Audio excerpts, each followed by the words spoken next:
Hello Libra, Sun, Moon, Rising, and Venus signs. Kamusta kayo? Sana po ay nasa mabuti kayong kalagayan.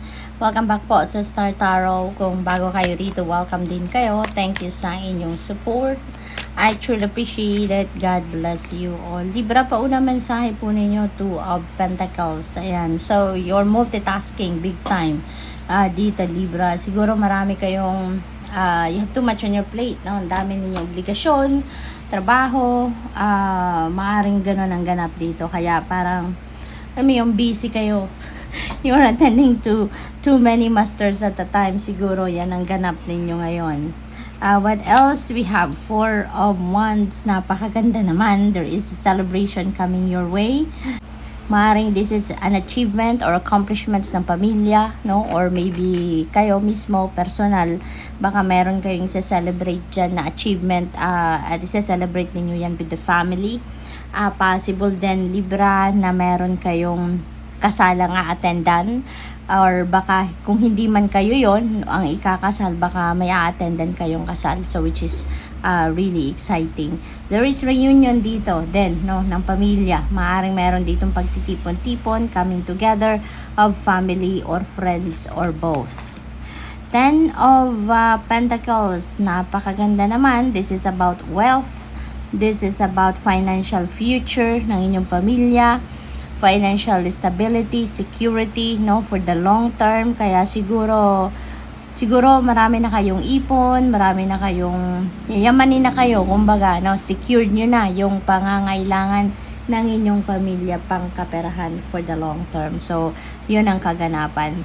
Maaari din na sa pagtitipon-tipon na to ng pamilya ninyo, baka magkakaroon kayo ng usapan about inheritance, no? Siguro merong pag-uusap dito about mana ninyo, no? So, good luck to that. Five of Swords. Ayan. So, siguro meron kayong dito. Hindi kayo pagkakaintindihan. And that could be with a family member, no? Kasi katabi niya si Ten of Pentacles. Siguro yung hindi dito pagkakaintindihan ninyo is regarding sa mana na pinag-uusapan with the other family member, no? Maaring ganun ang ganap. We have another 5. We have Hierophant. Ayan. So, meron tayong dalawang 5, 55. And 5 resonates with change, no? Kaya, huwag kayong mag-alala kasi kahit ano man itong hindi ninyo pagkakaintindihan with another family member, yan ay magbabago at magbabago agad, no? Dalawa yung card natin ng 5. So, yung change, doble ang energy. Kaya, rest assured that is going to change. So, siguro, pahuhupain lang muna din ninyo, both of you, no, yung galit, yung tension, or kung ano man ang naramdaman ninyo, kaya kayo nag-walk away from each other. Maaano din yan, no, maaayos nyo din yan, mapapatch up din ninyo yan, magpapalamig din muna siguro kayo, and you are going to get back to it, not mag-uusap din kayo. Since we have 4 of Wands, tapos meron tayong Hierophant, so napakalakas ng energy dito of marriage.